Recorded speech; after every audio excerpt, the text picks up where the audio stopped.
Single dot blouse शिवलं आहे आणि puff येण्यासाठी इथे आपण मार्जिन घेतोच, अशा पद्धतीने शिलाई करतो, पफ येतो. पण त्यासाठी तुम्हाला जर जास्त आणि फिनिशिंगमध्ये जर ब्लाऊज बसवायचा असेल ना, इथे पण तुम्ही टक्स घ्या गळ्याचे. इथे समोरचा जो गळा आहे तिथे थोडासा टक घ्या तुम्ही, 1/2 इंचाचा घेतला तरी चालतो, त्याने असा पफ येतो. हे बघू शकता किती छान पफ आला आहे.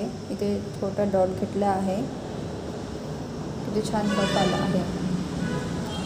आणि माझा गळा थोडा उतरत होता, त्यासाठी मी टक घेतला. पण घालून बघितल्याच्यानंतर हे फिनिशिंगमध्ये पण खूप छान बसते, म्हणून तुम्ही हे ट्रिक नक्की ट्राय करा. इथे समोरच्या गळ्याची इथे थोडंसं टक घ्या, म्हणजे तुमचा गळा पण उतरणार नाही आणि पफ पण छान येईल.